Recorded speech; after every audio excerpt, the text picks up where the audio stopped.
Hello. It is late, so I'm gonna try to do my argument or my pro reasons why I support formal storytelling as a part of screening for trauma. I mean, before I get into like all the stuff, I would like to say that I think that storytelling is probably one of the better ways to screen for trauma. Just coming from somebody who has experienced a lot,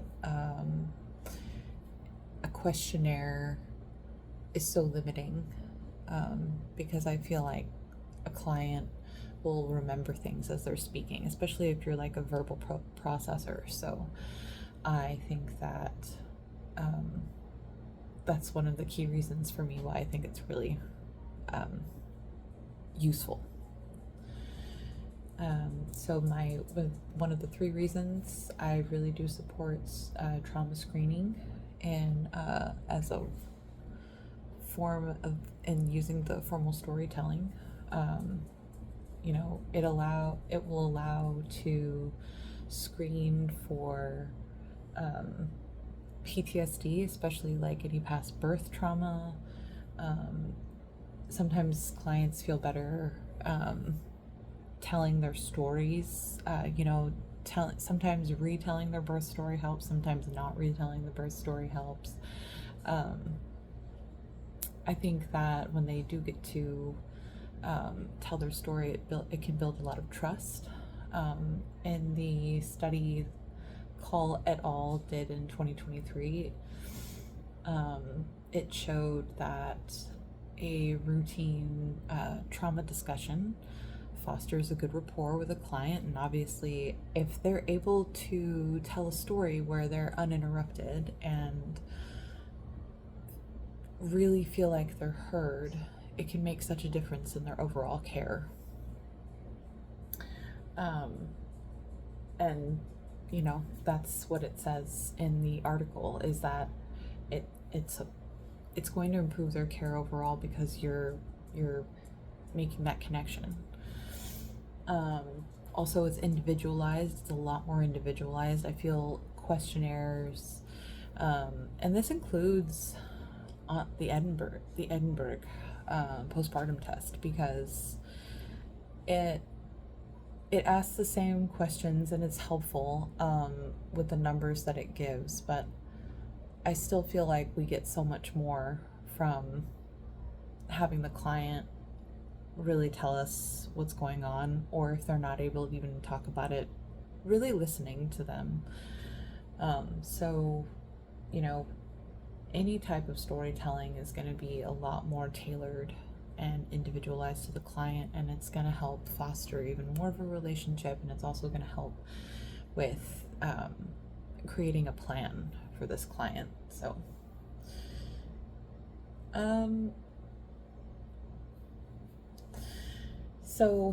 the limitations to this kind of trauma screening might be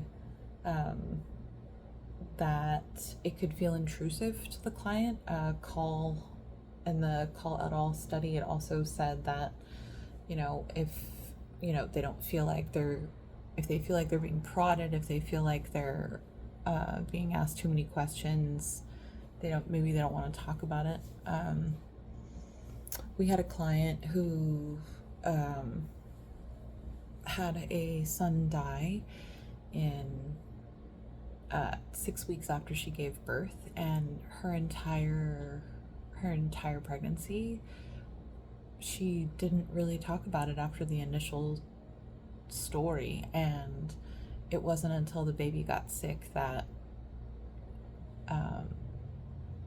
she had all the trauma rush back to her. So it's very interesting, and we didn't want to be intrusive, and that's why we didn't ask her more. So, and that could be one of the things that is also not a limitation, but one of the cons is that if somebody doesn't want to tell their story, then we could potentially miss a trauma, and um, clients just feel like they don't have the space or the comfort to really tell us a trauma that may have happened, and then it subsequently comes up later, then we're a little less prepared for it. I've mentioned in the practice that I work in right now, it's very, I would say that she is probably one of the more trauma-informed midwives in San Antonio, and so we go over a lot of this in every appointment with each client and their prenatals all the way up to postpartum. And the evidence that I have is from the Call et al. Study from 2023. Lived experience of clients and providers show trauma discussions improve trust when it's done with sensitivity. And then the Pfeiffer Rizal et al. 2023, it demonstrates effective screening with storytelling care planning can increase trauma detection and care planning for documentation. And then an NHS systematic review also recommends that, if we stay consistent with communication and continuity, it also mirrors the strategies in midwifery care. We are forming these bonds with our clients with these connections and these stories, and that's what gives them the space to open up in that way, and hopefully lead them to having better care overall, as well as a safe and productive birth that they feel they had the complete autonomy over, which is everything. So overall, formal storytelling, back to the point, it provides a really good structured but also free space for the client. And